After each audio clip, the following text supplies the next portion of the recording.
Straight Talk 1400 KJFF. It is time for the Dunklin School District Report, and joining us in studio this morning is Superintendent Stan Stratton. Sir, thank you so much for taking the time to speak with us this morning. Good morning. Thanks for having me. And, of course, no stranger here, COVID-19 news. This has impacted all school districts throughout the state when Governor Mike Parson ordered that all schools remain closed for the rest of the year. So my question to you, sir, this morning is, what is the Dunklin School District doing during this time? Well, we're having a variety of activities going on.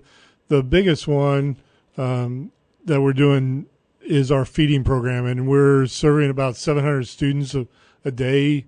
We deliver through our buses, and we transport the food. We have a bus driver and a pair on there, and we give the students a breakfast and a lunch. And then we also have at the high school where people can just drive up to get that same sack lunch for their children and everything. And so that's been going really good for us. So, our cooks and our bus drivers and our pairs have been doing a tremendous job working with that program. Providing that feeding program for our students is very important to our district, and so we will be continuing that right up to what should have been our last day of school, May 28th. We've got learning activities going on, so our teachers are in contact with students, working with them, checking on them. And one of the big things right now is just checking in on our students and see how they're doing. This is a very stressful and traumatic event in their life. When you think about 9/11, that was kind of a few days the country kind of came to a standstill, and we're now over a month. March 17th was when we closed the buildings. We still got the learning activities going on. And so, we're just trying to make sure that our students are doing well and our families are doing well, and try to be as supportive as we can to them. We've had great support from our community. We've had churches step up and provide food for the weekends. We've had individuals step up in our lending libraries that are outside our buildings. They have food in them instead of books right now.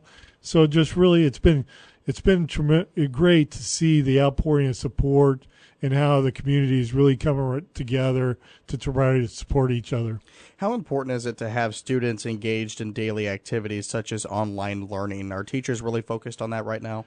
Teachers really are, and it's really good for that, just to give them something else to do besides, just sitting around. If you sit around and watch the news all day, you're going to be depressed right away. Oh, yes. And so it kind of breaks up that. It also, we've got parents trying to work from home, and so they're now trying to work from home and do those type of activities, and then they've also got their kids there the whole time. So, if they can have some activities that their children to do, and one of the things we're really trying to stress is, work on reading. This is a time where, you can read, mm-hmm. and you can write by journaling. And, one of our sixth grade history teachers came up with a great activity assignment for the students to journal every day about what it's like to be a student during COVID-19.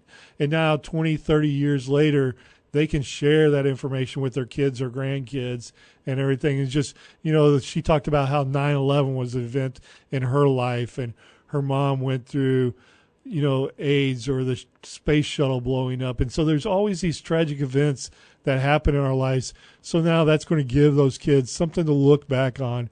So we're trying to get our kids to read, to write, and then you can always work on your math facts. Especially those early elementary grades, work on your addition, subtraction, multiplication, get better at those type of things. We're trying to also do with our seniors, making sure that they're prepared for college or whatever they're going on to next year. So, the high school's 1-to-1, so it's a little bit easier doing some things with them and really keeping that education going. And talking about seniors, that brings me to my next question. In regards to the seniors, of course, with school now being canceled through the rest of the year, what does that mean for your seniors? We're trying to plan, and we're still in that planning process, the best senior events that we can provide for them. And so, there's a lot of questions about graduation and those type of things. And my personality is kind of slow and steady wins the race. So we haven't made a decision about graduation. We know it's not going to be May 20th because we were supposed to be at Jefferson College, and Jefferson College has notified us that, they're not allowing events. But how can we provide a live in-person event for our seniors for graduation? So like today, they're picking up their caps and gowns and invitations, all those things. Invitations, there's a little blank note card that they can put in there with when we do have a date, a firm date and everything. Our high school principals getting ready to reach out to the senior class leaders, officers, and kind of start bringing them into the discussion. But, the decision we can make in May, a month from now, it's going to be a lot better than the decision we can make in April. And I know a lot of people want it. What are you going to do? What are you going to do? What are you going to do? But if you will give us time and have a little patience with us, we think we can make a lot better decision.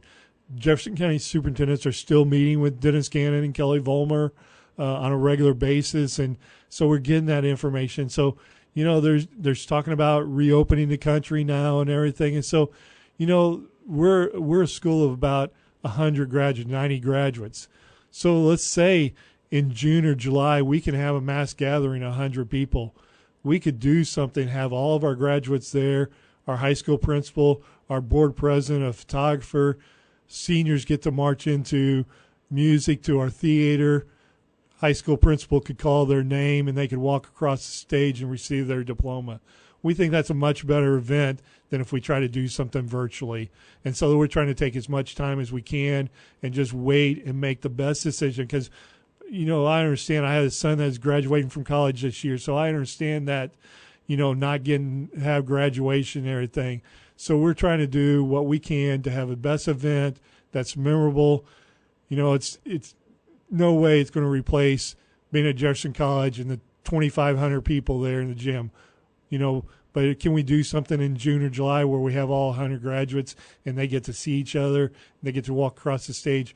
We're hoping we can, and that's why we're trying to wait as long as we can to make that decision. Now, are all seniors, are they automatically going to be graduating, or is there some exceptions there? We're still working with our seniors, so our seniors are still doing work. There's some that maybe they've got makeup work from third or fourth quarter, but our goal is to get all of our seniors to graduate. What about other students that are in, let's say, for example, 4th, 5th, 6th, so on and so forth, those type of grades? What about those students? Are they automatically moving on? We're still having those discussions about what we're doing and everything. In fact, we meet weekly as an administrative team, and the principals are turning in learning plans and everything. I'm comfortable saying that if they were passing and they were going to be promoted in March when we started this process, what's happening right now is not going to affect that process. So if they were on track to be promoted and to go on to the next grade, they're going on to the next grade. And now looking at your school buildings right now, obviously there's no classes in session, no students on campus. Are you still having cleaning crews at your school facility, sir? We are, but we're doing kind of a skeleton crew, not all the custodians working at the same time. We're still doing the feeding program. Yeah. So there's still people in working and doing things, and so there still needs to be clean going on. Now that the governor made his decision on Friday, we're going to start trying to do some of our summer cleaning, because what happens if maybe we can do a summer school in July? So now we need to have our buildings cleaned and everything, or, maybe we end up opening up school a little bit earlier than what we thought because of all this missed time. So, there's none of those decisions that are made yet. Don't want anybody to take that as, they're having summer. No, we don't know what's going on.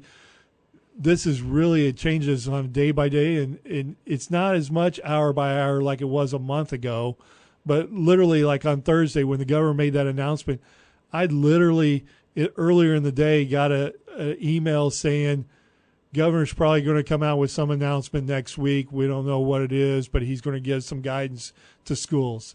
And then at 3:00 that afternoon, he came out, I'm closing schools for the rest of the academic year, closing the buildings down, but learning and feeding is still going to go on. So then at 3:00, we learned the same time our parents did. Mm-hmm. So, we're scrambling just as much, although we'd already had those discussions about what we're going to do, but it's still, so it changes on a daily basis at least. Mm-hmm. outside of COVID-19, outside of cleaning your facilities, preparing for that, are you guys looking ahead towards summer projects? I know construction at Peevely Elementary, that's still ongoing. We'll get to that here in a minute. But do you guys have other summer projects that you guys are looking at? No, we're really scaling back, with all this going on. So we're looking at possibly doing track resurfacing, but that's about, the big majority thing besides the construction that we've got going on. There's a big unknown on the financial side of this for the school districts and everything. Sure. And so it's hard to commit not knowing, what resources you're going to have financially. And, of course, with that, construction of Peevely Elementary, that continues, and you wrapped up your bus garage a couple of months ago, I believe. How is construction going at Peevely Elementary? Peevely, it's still going on, so crews are still working. They're trying to social distance and everything. So, the project's a little bit behind, and we're working with our general contractor to see where we're at. If there does come a time where they can't work, then that's something we'll have to deal with and everything. The bus garage is the building done.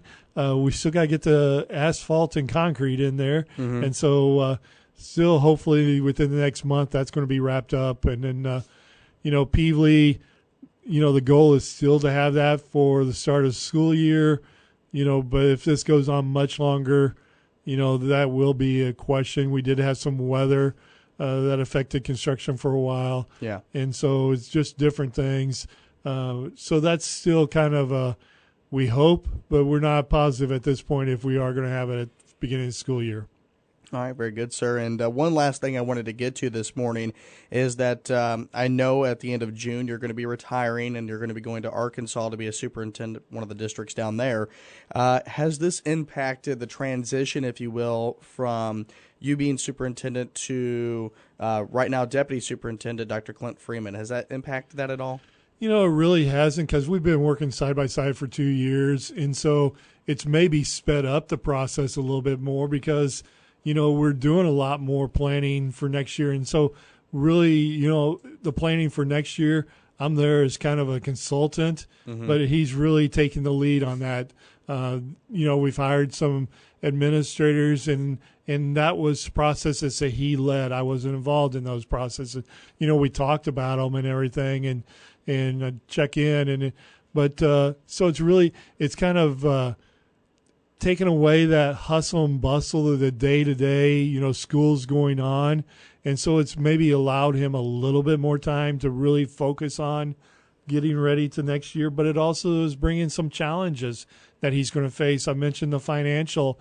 And so that's going to bring a different challenge than what we anticipate. So we're doing some things with, maybe trying to end this year's school budget with a little bit more money than what we anticipated carrying over to next year so that we can have some of that cushion and everything. The state legislature, usually by first week of May, they've got a state budget done. Mm-hmm. That's not going to happen this year. It looks like they're coming back in June to do a state budget.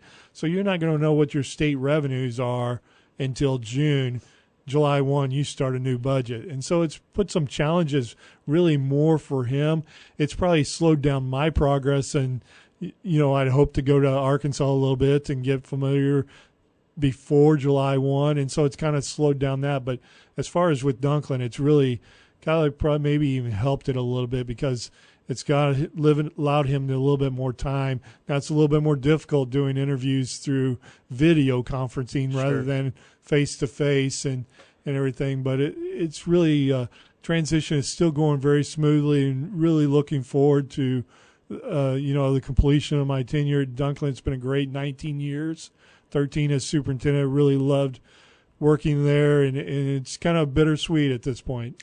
How has this impacted things for you on a personal level in regards to switching over to the Arkansas education system? Have you kind of been in the loop on what's going on down there? Really have. The school district I'm going to, they've got an interim superintendent right now, and so she's actually the assistant superintendent, and she's looking to retire after next year and didn't want the superintendency. So her and I have been in close contact. I've been following what they do on their website and Facebook page and everything, what the school district does.